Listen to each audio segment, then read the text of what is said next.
And when people say we are no longer under the law of Moses, it's easier, especially when you blame it on Moses. But then when we are to go back into the law of Moses, every law that Moses gave, he had gotten it from God. The law of Moses is the law of God. So try to rephrase it now and bring it back again, and you say, I'm no longer under the law of God. It ceases to make sense and you start to stammer. So it's easier when you are putting Moses and blaming it for the law that he gave, but then going back into the life of Moses, the ministry of Moses, you will see him. He is simply a mediator. He was a channel. He was a conduit through which God gave his laws to mankind. Though today we still call them the law of Moses. Even Jesus himself makes reference to the law of Moses. But it's simply a way, another form of speech. Everything that Moses wrote came from God. So let's look at it again. Is it easier? Is it easy for you to say, I'm no longer under the law of God? No, it's not. But if you say, I'm no longer under the law of Moses, you find it so easy. But if people today can no longer pay tithe because it is under the law of Moses, and then we come, for instance, and we are causing people to err by asking them to pay tithe, which is something which was supposed to be done under the law, what are we doing? People say that we are stealing from the people.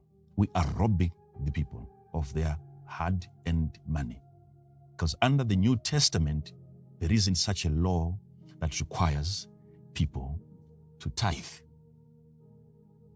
People should only tithe under the law. But outside of the law, when you find yourself under grace, there isn't any such requirement.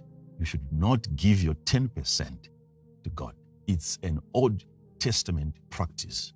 It's a law given by Moses that people ought to tithe. So since we are no longer under the law, we are not supposed to tithe because tithing is part of the law. Follow this? So I'm asking now, so if we make people pay tithe, yet they are no longer under the law, it means we are stealing from the people. And what people forget when they accuse us of stealing from the people, they are at the same time reminding us of another law which says you shall not steal. Which is another law that we are no longer under. You look at a man who is asking people to do something that is no longer under the law. Somebody who is no longer under the law is being asked to do something that is off the law. Okay? You are not supposed to be paying your tithe. The reason being that it is a law. You are no longer under that law, so you should not tithe. But if I'm to make you tithe, what am I doing? I'm stealing from you. And I'm accused of breaking a law that says you shall not steal. You see the contradictions? But where is that law located? Where is that law? It is still the law that you find in the 10 Commandments. You shall not steal. So you're accusing a man for stealing using what law? From that moment, they would want to escape and find that law in the New Testament. All right. So we'll go there and we'll deal with those laws. So when you are to find another law in the New Testament, your message on you no longer being under the law was not complete. Because you're rushing to another law that you find again in the New Testament. So when you were saying I'm no longer under the law, you should have explained to us, which law exactly are you no longer under as a New Testament believer? Right. So this is where things really get tough, men of God, here. Do you know what people say when we look at the book of Genesis chapter number 14, where tithe was paid more than 400 years before the law was given by God through Moses.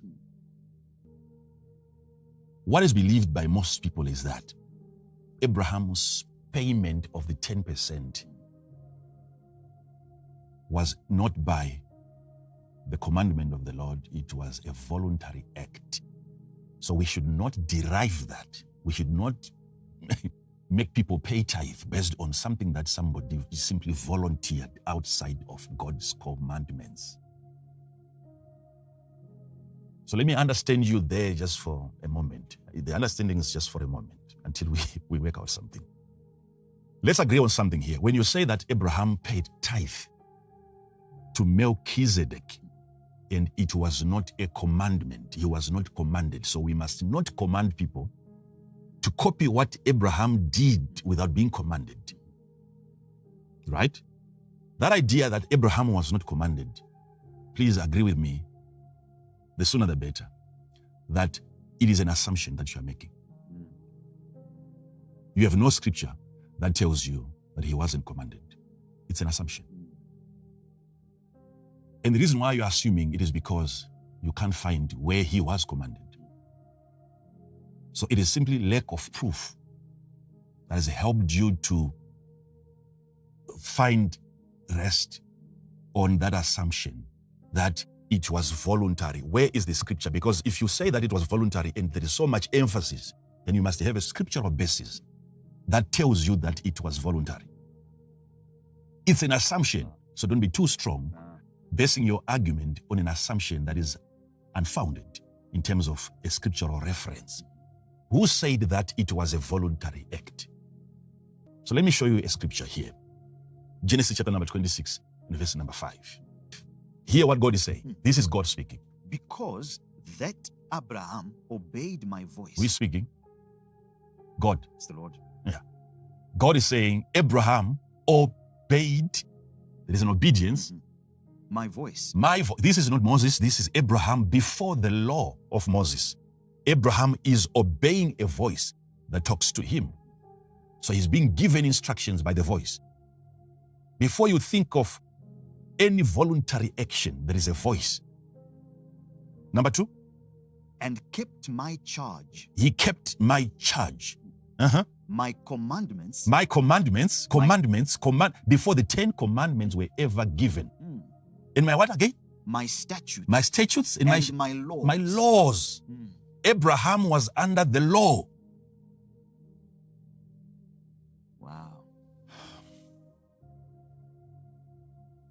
So if you are to find him paying tithe, do not make assumptions that he was not following a law. Okay. I'll further try to prove to you again that he was under an order. He was under an instruction to give the 10% that he gave. Now, let's look at the book of Genesis chapter number 14. Let's see exactly where Abraham paid tithe. And I will show you some anomalies there. And the king of Sodom went out to meet him after his return from the slaughter of Chadleoma. Yes. And of the kings that were with him at the valley of Shaveh, which is the king's dale. And Melchizedek, king of Salem, brought forth bread and wine. And he was the priest of the Most High God. And he blessed him and said, Blessed be Abram of the Most High God, possessor of heaven and earth. And blessed be the Most High God, which hath delivered thine enemies into thy hand. And he gave him tithes of all. And the king of Sodom said unto Abram, Give me the persons and take the goods to thyself. And Abram said to the king of Sodom, I have lifted up mine hand unto the Lord, the Most High God, the possessor of heaven and earth, that I will not take from a thread, even to a shoe latchet, and that I will not take anything that is thine, lest thou shouldest say, I have made Abram rich. The reason why you see Abraham only paying tithe of the spoils in chapter 14, it is because that was the only possession he had that he had not yet tithed. Wow. Abraham knew who this man was because they had met before.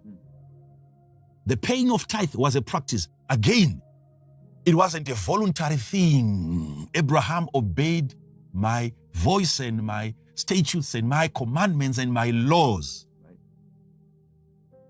He had the laws of God.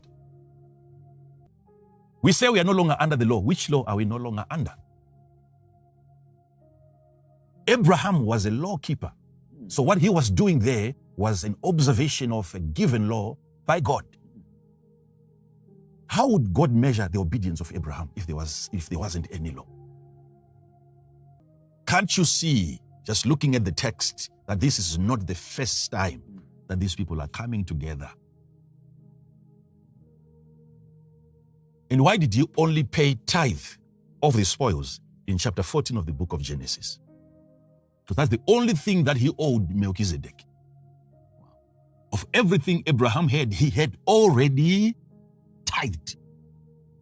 And the tithing was according to the laws of God. We have found a place, ladies and gentlemen, that says Abraham was under the law, not the law of Moses. It is called the law of faith. The book of Romans chapter number 3 and verse number 27. Where is boasting then? It is excluded. By what law? Of works? Nay, but by the law of faith.